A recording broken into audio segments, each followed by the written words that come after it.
So every time Eleni and me, we go and start talking to clients and so forth about how we change culture, they direct us directly to HR. And when we talk to HR, we start understanding more about their role.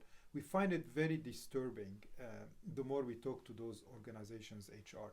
And the reason why, because we look at them, their main approach is actually to defend the organization against their employees instead of working together with all the stakeholders within the organizations so that they can create the right culture for the betterment or for whatever is good for the overall sustainability of the organization. So we're going to ask ourselves, why is this happening?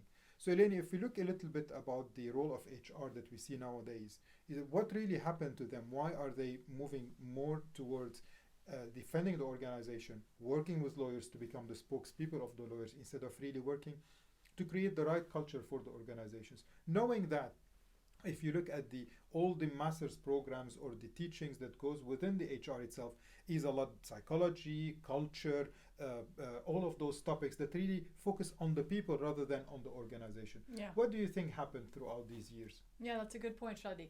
So I think what happened is that it's the legacy industrial model mentality. Mm-hmm. So people are seen like a replaceable cogs in a wheel. They're invited to a company in HR. They're asked about, what they know and what they've done, all their master's degrees and all their points of view.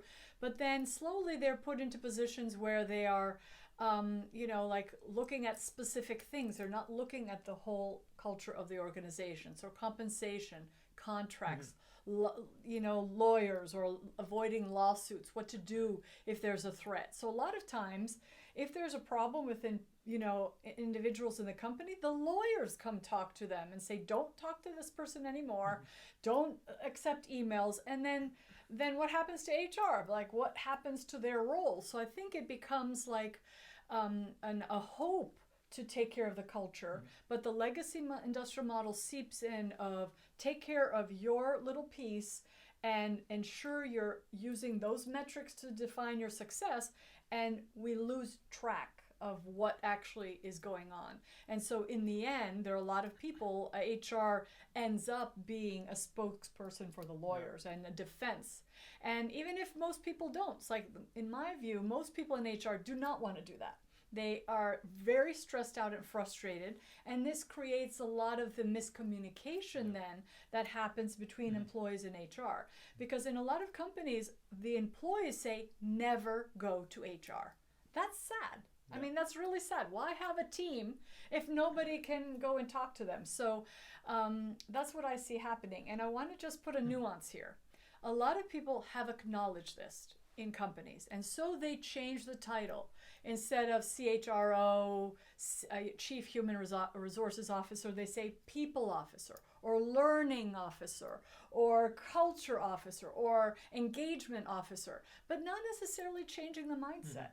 And so what I see happening is that there are a lot of intentions of having a good culture, so to speak, good meaning, resourceful, engaging, open.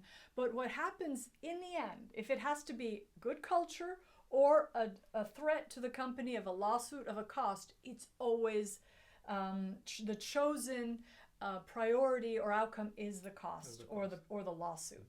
So when people can actually design a culture when there are no lawsuits, when there is no need for layoffs, when there is a growth, when there is movement, then you could do it that way. And that's the HCL way, the Human-Centric Leading way, is to then say, okay, what do we need to do to have a fabulous culture to deal with firstly prevent these negative outcomes that we don't want, and then deal with them in a human way so that we understand what was the trigger, what created them, and then we deal with things at the root level.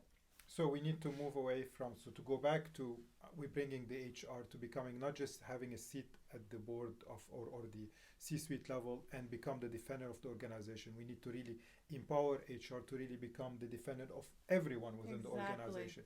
And the way we do it is by really adopting a human-centric leading approach instead of just pure legacy industrial model one.